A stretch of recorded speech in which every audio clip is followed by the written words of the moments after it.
Election हारने के बाद कोई भी सियासतदान ये तो कहने से रहा कि जी मुझे लोगों ने पसंद नहीं किया या रिजेक्ट कर दिया, अमूमन हारने वाला धांधली का इल्ज़ाम लगाता है। इसी तरह से जब भी अवार्ड की तकरीब होती है तो जिसको अवार्ड नहीं मिलता वो अवार्ड की तकरीब को कंट्रोवर्शियल बनाता है या उस पर जानिबदारी का इल्ज़ाम लगाता है। ऐसा ही कुछ फिल्म फेयर अवार्ड के साथ है। फिल्म फेयर अवार्ड की तारीख जितनी पुरानी है उतनी ही इसकी कंट्रोवर्सीज की पुरानी तारीख है। और इस बार कश्मीर फाइल के डायरेक्टर विवेक अग्निहोत्री ने जब इस अवार्ड का बायकॉट किया, जबकि कश्मीर फाइल को 7 अवार्ड में नॉमिनेशन थी, तो एक दफा दोबारा फिल्म फेयर अवार्ड की कंट्रोवर्सीज लाइमलाइट पे आई।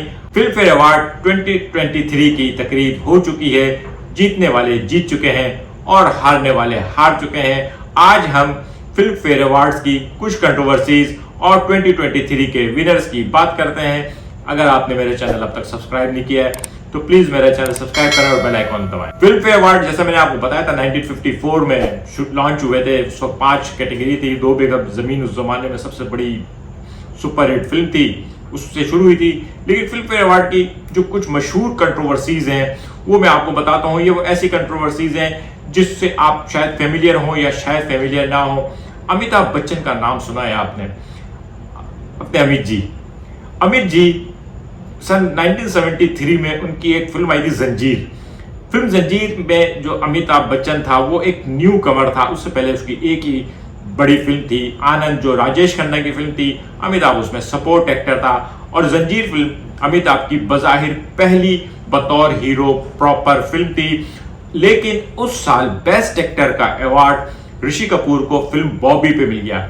दोस्तों फिल्म बॉबी भी जो है ना वो एक क्लास थी, आइकॉनिक फिल्म थी। बहुत आइकॉनिक फिल्म है जिन्होंने इम्पैक्ट किया या इंडस्ट्री के रुख को चेंज कर दिया या इंडस्ट्री में एक नई जिद्दत लेकर आए। बॉबी उनमें से एक थी। ये इंडिया की पहली टीन एज लव स्टोरी थी। बज़ाहिर ये फिल्म रोमियो जूलियट को ही कहीं से खींच तान के बनाया गया था, लेकिन उस वक्त इस फिल्म को लोगों ने बहुत पसंद किया था। और मेरे ख्याल में जो लोग ये बात करते हैं कि अमिताभ को जंजीर फिल्म पे वो अवार्ड मिलना चाहिए था, शायद वो लोग उस वक्त मौजूद भी नहीं थे, बल्कि वो बाद के अमिताभ को देख के इस बात को कंपेयर करते हैं कि कहाँ अमिताभ और कहाँ ऋषि कपूर। लेकिन ये बात याद रखिएगा कि उस वक्त ऋषि कपूर जो था उसकी ये पहली फिल्म थी और अमिताभ स्ट्रगल करते करते जंजीर तक पहुंचा था। लेकिन आपको एक और मजे की बात बताऊं, एक और बड़ी मशहूर फिल्म है अमिताभ की 1975 में शोले आई। शोले इंडिया की एक ऐसी फिल्म है जो आज कोई तकरीबन 48 ईयर्स हो चुके हैं, आज तक लोगों को याद है। शोले फिल्म के डायलॉग, शोले फिल्म के कहानी, शोले फिल्म के अदाकार जय वीरू, बसंती ठाकुर और गब्बर तो ही फिल्म के हीरो हीरोइन और विलन थे। ये तो सबको याद ही रहते हैं। लेकिन इस फिल्म में हर कैरेक्टर लोगों को याद है, चाहे वो सुरमा भोपाली का किरदार हो जो जगदीप ने किया, चाहे वो अंग्रेजों के जमाने का जेलर का किरदार असरानी का हो, मौसी का कैरेक्टर हो या मौलवी साहब का कैरेक्टर हो, इकबाल का कैरेक्टर हो, साहबा का कैरेक्टर हो, कालिया का कैरेक्टर हो। ये सारे कैरेक्टर लोगों को याद हैं, इसके सारे अदाकार लोगों को याद हैं, इसके एक एक मंजर लोगों को याद है। लोगों ने ये बार बार देखी, घिस दी ये फिल्म इतनी देखी है। लेकिन इस आइकॉनिक फिल्म को जो आज तक इंडिया में सबसे बड़ी फिल्म मानी जाती है और कहा जाता है कि आज भी कहीं ना कहीं किसी न किसी सिनेमा में ये चल रही होती है, इस फिल्म को सिर्फ एक अवार्ड मिला था, वो भी एडिटिंग का अवार्ड मिला था। कोई भी मेन कैटेगरी में इस फिल्म को कोई अवार्ड नहीं मिला था। कभी कभी ऐसी चीजें हो जाती है जिसकी वजह से फिर लोगों को बातें बनाने का बड़ा मजबूत मौका मिलता है। यहां तक फिल्म फेयर अवार्ड जो था ना वो लोगों को पता नहीं होता था। लोग अखबारों में पढ़ते थे कौन जीता कौन हारा। जितनी खबर हमें सहाफी पहुंचा देते थे उतनी खबर हम तक पहुंच जाती थी। लेकिन 1992-93 के बाद से film fair award satellite channel के जरिए टीवी पे आने लगे और 95 तक ये सैटेलाइट डिश, जिसको डिश एंटीना कहते थे उस जमाने में, जो बाद में केबल बन गया, तो वो घरों घरों तक पहुंच गया था और लोगों ने बाकायदगी से देखना शुरू कर दिया। और वहां से फिल्म फेयर अवार्ड जो है वो एक बहुत मेगा इवेंट भी बनता चला गया। तो सबसे पहले अजय देवगन नाजायज फिल्म के में अवार्ड ना मिलने पे बड़े सख्त नाराज हुए और आपने अमूमन अजय देवगन को अवार्ड शो में नहीं देखा होगा। लेकिन उसके बाद जब दिल वाले दुल्हनिया ले जाएंगे में शाहरुख खान को अवार्ड दिया तो आमिर खान ने उस पर शदीद एहतजाज किया। आमिर खान का ख्याल था कि उसको फिल्म रंगीला में बेस्ट एक्टर का अवार्ड मिलना चाहिए था, वो डिजर्व करता है। यहाँ मेरी जाती राय ये है कि आमिर खान ने यहाँ पे छोटी हरकत की थी। आप देख लें दिलवाले दुल्हनिया ले जाएंगे आज तक सिनेमा पे है, लोगों को याद है। अभी इस साल 2023 के वैलेंटाइन पे भी दिलवाले दुल्हनिया ले जाएंगे को रिलीज किया गया था, स्पेशल शोज हुए थे और उसको भी देखने लोग आए थे। तो ये कंट्रोवर्सी भी जो है ना खैर थी। बात यही नहीं रुकी, एतराजात तो चलते रहते हैं, कुछ कुछ होता है। मैं सलमान खान को बेस्ट सपोर्टिंग एक्टर का अवार्ड मिला। सलमान खान ने उसमें दबी दबी सी एक तकरीर भी की थी, मुझे याद है कि हमें तो ये अवार्ड जो है ना शाहरुख खान की फिल्म के सुपरहिट होने की वजह से मिला, कुछ इस किस्म के उसके अल्फाज थे, एग्जैक्ट तो मुझे याद नहीं आ रहा। लेकिन उस वक्त सलमान खान को इस अवार्ड के मिलने पर बड़ा एहतजाज हुआ था, क्योंकि उसी साल एक और आइकॉनिक फिल्म सतिया रिलीज हुई थी। सतिया फिल्म में, सतिया तो किसी को भी याद नहीं रहता, लेकिन उसका कैरेक्टर बीकू म्हात्रे जो मनोज बाजपेयी ने किया था वो आज तक लोगों के दिमाग में है। बहुत सारे लोग मेरी तरह के लोग जिनको मनोज बाजपेयी का नाम याद नहीं आया तो उसको बीकू म्हात्रे के नाम से याद करते हैं कि आज भी उसका नाम वो याद रहता है। अगर उस साल बीकू म्हात्रे को best supporting actor critic award दिया था, और जब इसका अवार्ड दिया था तो उसके अवार्ड में मुझे याद है एक पर्ची निकली थी जिसमें लिखा था कि गब्बर के बाद ये इंडिया का दूसरा मोस्ट इन्फ्लुएंशियल कैरेक्टर है, एक ऐसा कैरेक्टर जो लोगों के दिमाग पे है, एक ऐसा कैरेक्टर कि एक्टर जो है एक्टर कहीं गुम हो गया और वो कैरेक्टर लोगों को याद रह गया। लेकिन बहरहाल ये कंट्रोवर्सी चलती रही। फिल्म अवार्ड में बहुत शानदार, बहुत लग्जरी लाइफ होती है, बहुत मेगा इवेंट होता है, स्टार से भरा हुआ होता है, बड़ी शानदार किस्म की डांसिंग परफॉर्मेंसेस होती है। लेकिन फिल्म फेयर अवार्ड में जो होस्ट जोक्स करते हैं ना, पता नहीं उनका म्यार मुझे जो है ना बिल्कुल भी पसंद नहीं है, और उससे भी ज्यादा मुझे समझ में नहीं आता जो सामने वाली रो में बैठे हुए अदाकार हैं उस पर पेट पकड़ पकड़ के हंस रहे होते हैं। आप यकीन करें वो सारे जोक्स मिला के फिल्म फेयर अवार्ड में जो दिखाए गए हैं वो कपिल शर्मा शो के 5 मिनट के शो का भी मुकाबला नहीं कर सकते। लेकिन बहरहाल इसी किस्म के एक शो में सवा देश वाले डायरेक्टर आशुतोष गायकवाड़ तकरीब में आए थे और कुछ ऐसी बदतमीजी हुई थी कि उन्होंने एहतजाज किया कि हम यहाँ पे अवार्ड की तकरीब अटेंड करने आए हैं, अपनी बेइज्जती नहीं कराने आते। और आशुतोष गायकवाड़ भी इसको बाइकाट कर गए, अजय देवगन बाइकाट कर चुका है, आमिर खान कभी भी किसी अवार्ड शो में नहीं आता, क्या नहीं करता। फिर ये फिल्म फेयर अवार्ड की कंट्रोवर्सीज चलती रही।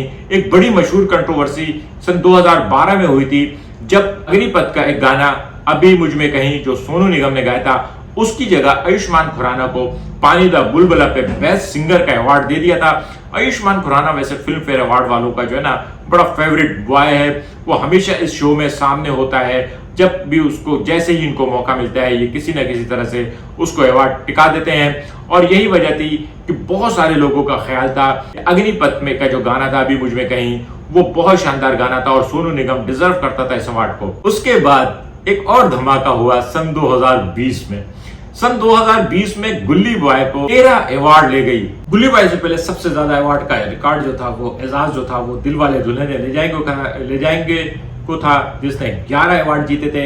मेरे ख्याल में इस बार इसको ज्यादा अवार्ड मिलने की वजह ये भी थी कि कैटेगरीज बढ़ गई थी। लेकिन गुल्ली बॉयज यकीनन ऐसी फिल्म नहीं थी जोया अख्तर की जिसको 13 अवार्ड मिल जाए। उस साल छिछोरे, मिशन मंगल, स्पेशल 30 जैसी फिल्में भी मौजूद थी। छिछोरे जिसको सुशांत सिंह राजपूत के चाहने वाले जो हैं उस वक्त डेथ नहीं हुई थी उसकी, वैसे उस वक्त जिंदा था, लेकिन चाहने वाले जो थे वो समझते थे कि उसको इस पे अवार्ड मिलना चाहिए।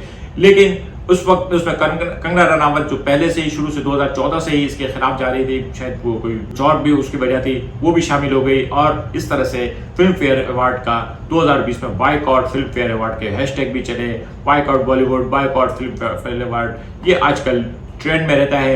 और इस बार कश्मीर फाइल जो 7 कैटेगरी में नॉमिनेट हुई थी, लेकिन 7 कैटेगरी में नॉमिनेट करने के बावजूद जिन लोगों को अवार्ड मिल सकता था उनको दावतनामे नहीं दिए गए, सिर्फ डायरेक्टर को बुलाया था। डायरेक्टर ने कहा उसको एक फीलिंग आ गई थी कि नॉमिनेशन तो कर दी, अवार्ड नहीं देना। और विवेक अग्निहोत्री ने अगर ये बात गैस कर ली थी और रिफ्यूज कर दिया था तो ये बात बिल्कुल सही साबित हुई कि कश्मीर फाइल को 7 कैटेगरी में नॉमिनेट करने के बावजूद एक भी अवार्ड नहीं दिया। अच्छा, इसके अलावा फिल्म फेयर अवार्ड पे जो इल्जाम लगते रहते हैं उसमें एक तो ये इल्जाम लगता है नेपोटिज्म का कि इसमें फिल्मी अदाकारों के बच्चों को बहुत ज्यादा सपोर्ट कराया जाए, को अवार्ड देने के लिए तकरीब होती है। खासतौर पर अनाया पांडे जिन्होंने बहुत स्ट्रगल किया इंडस्ट्री में आने के लिए, उसको अवार्ड मिलने में बेस्ट डेब्यू पे बहुत ज्यादा शोर मचा था।